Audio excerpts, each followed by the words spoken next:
Merci Jean-Paul, merci beaucoup. Et donc, il me revient la tâche assez compliquée, comme à chaque fois, je dirais, de proposer quelques mots de conclusion à chaud après cette journée qui a été extrêmement riche en témoignages, en échanges, en expertise de différents champs. Mais bon, je vais relever ce petit défi de fin de journée. En début de journée, je vous ai proposé, comme ambition collective, de réussir à décortiquer les rouages de ces conversations numériques, des médias sociaux numériques, de les explorer, de les discuter, puis d'essayer de prendre du recul. Je crois que c'est ce que nous avons réussi à faire et nous avons apporté quelques enseignements sur des questions qui nous semblaient importantes. Donc je vais essayer d'en faire une courte synthèse, en tout cas de rendre compte de ce qui m'a interpellée, de ce que j'ai trouvé utile pour notre progression à tous et peut-être aussi de ce qui reste à creuser pour mieux comprendre encore le fonctionnement de ces espaces publics. La première question que je vous adressais, c'est finalement qui contribue à ces réseaux sociaux. Et je crois que là, nous avons touché une question qui était en fait assez difficile à saisir. On ne connaît pas très bien en fait les publics des usagers de ces conversations numériques. On ne connaît pas précisément non plus le profil des contributeurs, même finalement ceux qui ont le plus d'audience. Donc c'est plutôt un challenge, mais quelques enseignements ressortent malgré tout. Quelques enseignements, je m'y perds. Première observation, c'est que dans ces groupes techniques, par exemple, dans les groupes techniques qui se structurent sur les réseaux sociaux, on a un certain nombre d'exclusions, de fractures, notamment une fracture générationnelle, parce que tout le monde ne maîtrise pas ces outils de communication et c'est une première barrière à l'entrée. Et nous verrons que ça peut jouer notamment sur une diversité générationnelle dans l'audience de réseaux numériques. Autre observation qui a été soulignée par Anaïs Théviot en faisant un parallèle intéressant entre le champ politique et le champ agricole, c'est qu'on retrouve des limites qui existent aussi en fait dans la démocratie participative ou dans l'espace militant. Ce sont plutôt des hommes, ce sont plutôt des professionnels qui vont contribuer le plus à ces espaces publics numériques.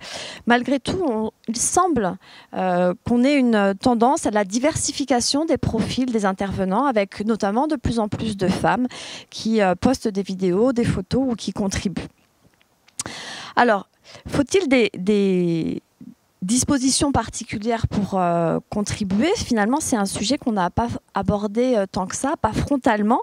Malgré tout, je retiens quelque chose qui me semble extrêmement important, c'est que ces youtubeurs ou ces contributeurs nous disent on n'est pas seul pour se former, pour apprendre à communiquer sur les réseaux sociaux. On est déjà une communauté qui échangeons, qui nous connaissons et qui partageons nos expériences et nos pratiques de communicants. Et on est soutenu par des institutions. Ça peut être le CNIEL quand il s'agit d'échanger sur des techniques de communication dans le secteur laitier, mais ça peut être aussi les CETA qui peuvent aider leurs adhérents à se saisir d'outils aussi simples que WhatsApp ou que d'autres types plus sophistiqués de réseaux sociaux numériques. Donc des dispositions, il en faut certainement, et elles sont promues, elles sont accompagnées par des organisations, par des groupes sociaux qui se constituent autour de cet enjeu de communiquer dans l'espace numérique. Alors, autre observation sur le qui contribue, c'est que déjà, ces usages ou ces contributions, elles sont de nature très, très différente.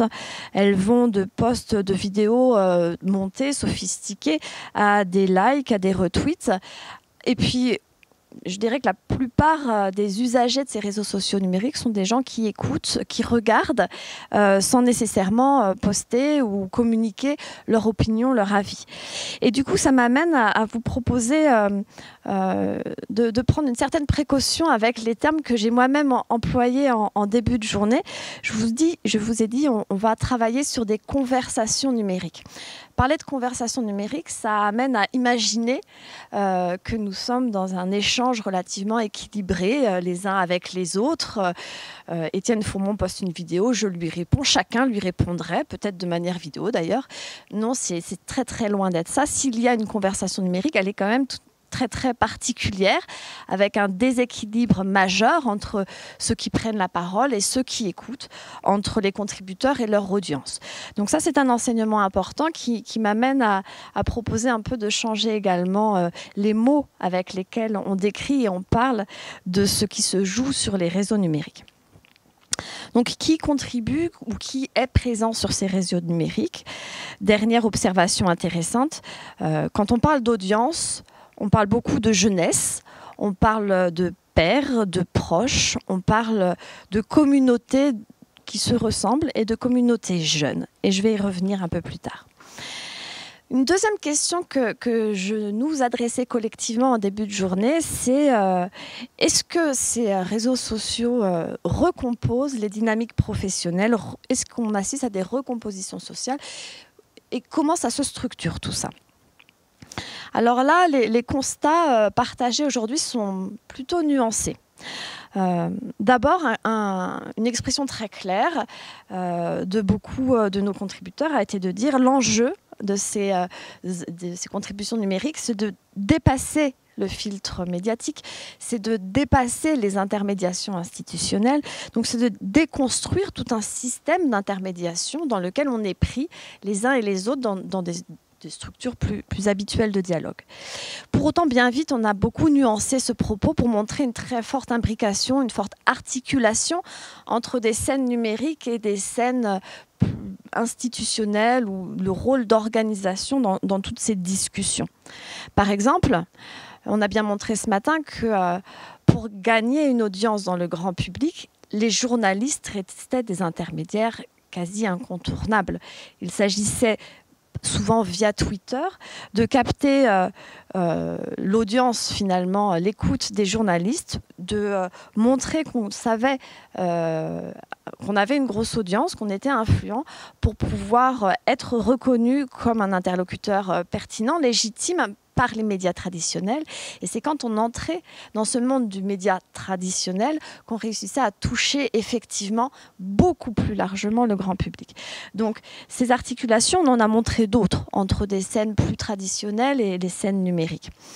Par exemple, quand Adrien Dean ou Anne Berville nous expliquent le rôle de leurs organisations pour accompagner des agriculteurs dans le développement de leurs compétences numériques, faciliter leur présence dans ces espaces sociaux de discussion. Alors, cette question, elle a été aussi posée beaucoup plus frontalement sur l'évolution du rôle des conseillers. Et oui, je crois qu'il y a eu un consensus pour dire que les conseillers ou les experts des instituts techniques n'ont plus le monopole de l'expertise. Beaucoup d'autres contributeurs proposent des expertises sur les réseaux sociaux. Par contre, là aussi, ça nous a amené à nuancer ce propos. Et plutôt que de penser le développement de ces expertises sur les réseaux sociaux comme une révolution du métier du conseil, nous avons plutôt parlé d'ajustement. Les conseillers vont garder un rôle, mais plutôt un rôle d'animation de collectif, un rôle de coach dans la mise en œuvre des changements sur les exploitations, un rôle aussi de territorialisation ou d'adaptation au contexte pédoclimatique singulier de chaque exploitation, de toutes les connaissances qui peuvent être puisées sur les réseaux sociaux.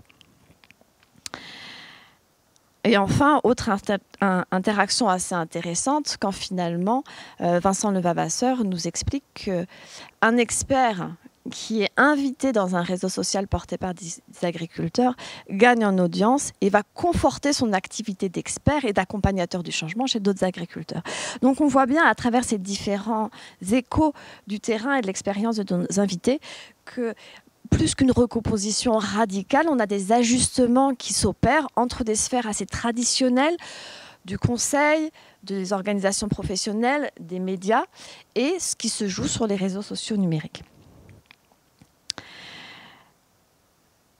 Alors, j'en viens à une troisième grande question que j'ai ouverte ce matin, qui portait sur les effets de tous ces conversations numériques, les effets sur des apprentissages, sur la production d'un récit commun, avec une question notamment, voit-on se développer des formes de délibération qui permettent de construire un récit commun sur l'agriculture, ou au contraire le maintien de récits opposés sur des formes d'agriculture souhaitables.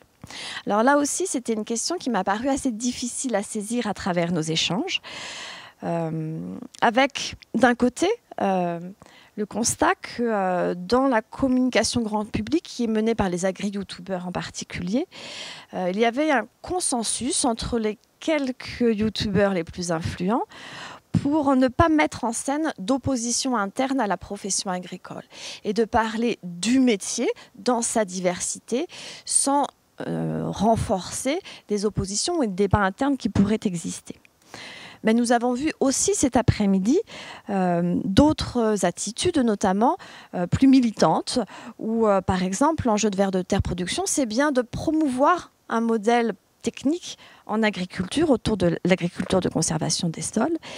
Et du coup, ça m'amène à ouvrir une question à approfondir probablement avec ceux qui voudront bien peut-être se joindre à nous pour traiter ça.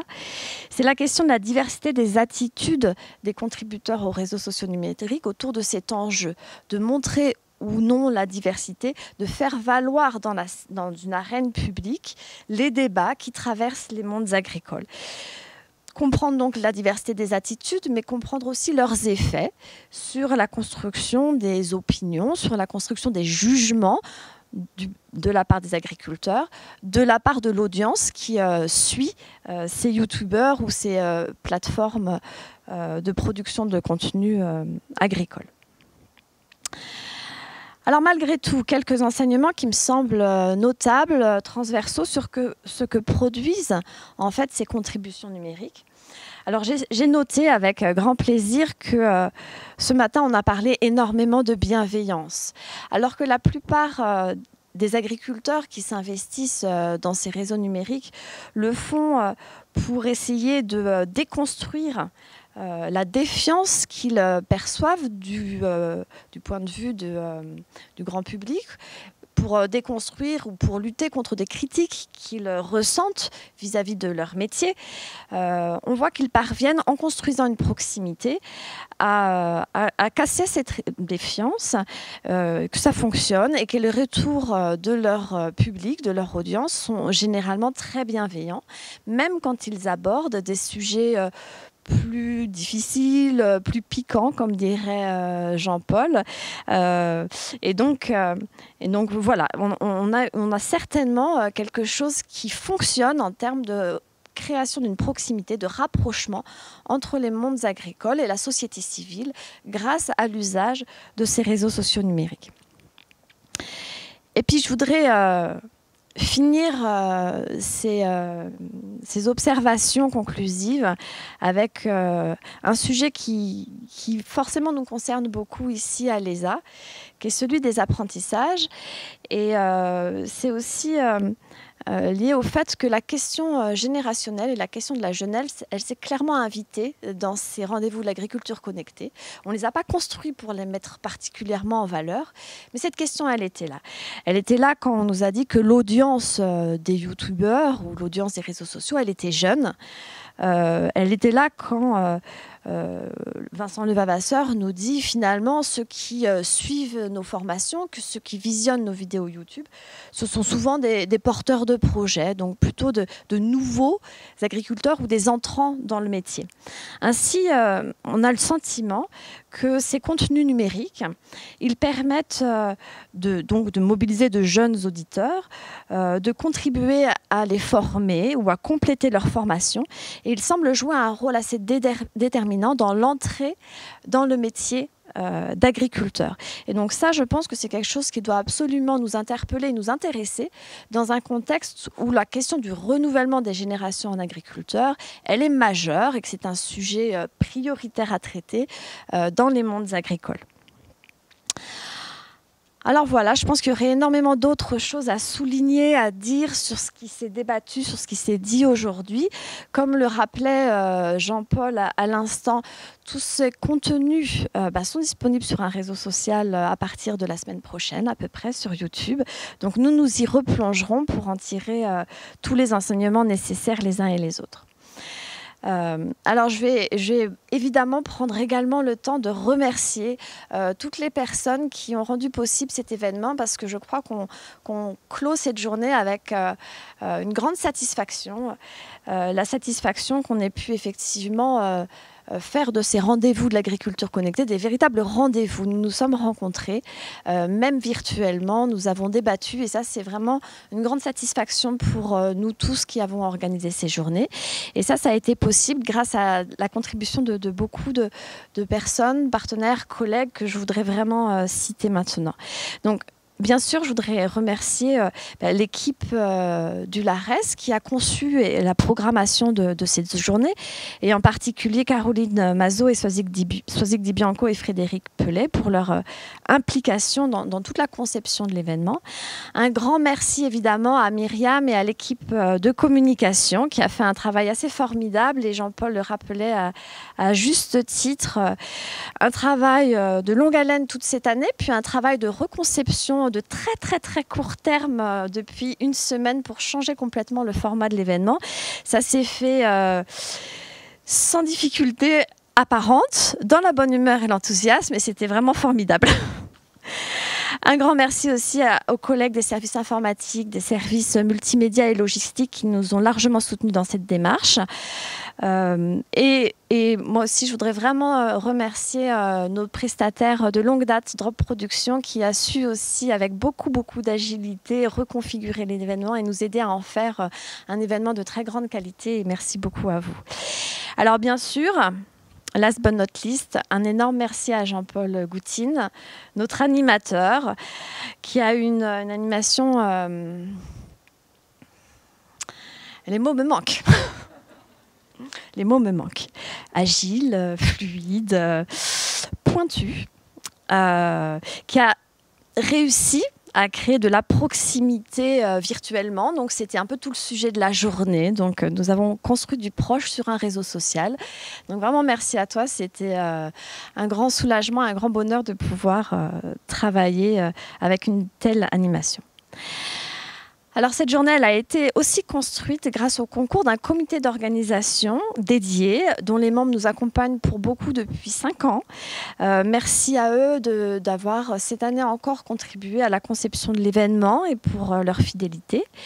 Merci bien sûr aux intervenants qui ont su partager leur expertise, une expertise parfois assez éloignée de notre domaine agricole, mais qui pour autant a réussi à nous faire réfléchir et prendre de la distance, des expériences très concrètes de terrain, de praticiens de ces réseaux sociaux aussi en agriculture. Merci aux startups qui se sont mobilisées dans le cadre des AgriPitch et qui ont pu donner une teinte beaucoup plus opérationnelle aussi à tout ce que nous avons débattu aujourd'hui. Merci au public nombreux qui avaient joué le jeu. Donc merci beaucoup, joué le jeu de la participation. Nous avons effectivement débattu sur le débat. C'était très intéressant. Comme quoi les réseaux sociaux, ça semble vraiment bien fonctionner. Et puis enfin, merci à nos partenaires, Angéloire Métropole, la région Pays de la Loire, le département du Maine-et-Loire qui nous accompagnent depuis longtemps. Merci aussi à Angéloire Développement pour son implication dans la coordination de la Connected Week. Alors, nous venons de le voir, cette 5e édition des AConnect a souhaité encore une fois mettre en valeur de jeunes entrepreneurs en décernant des prix. Donc, ça a été également possible grâce au soutien conjoint des membres fondateurs de la chaire Mutation Agricole, du campus des agricultures et de Végépolis Vallée. Donc, merci à eux qui contribuent à soutenir la dynamique de l'AGTech en lien avec des thématiques que nous jugeons utiles pour l'accompagnement des mondes agricoles dans leur mutation.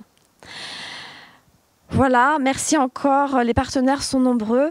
À Destination Angers, au CIVAL, à la France Agricole, à Open Agri-Food, qui participent au rayonnement de ce rendez-vous. Et bien sûr, merci à tous les membres de la chaire Mutation Agricole pour leur investissement de long terme dans la recherche sociologique et économique relative à l'évolution des mondes agricoles. Merci à tous.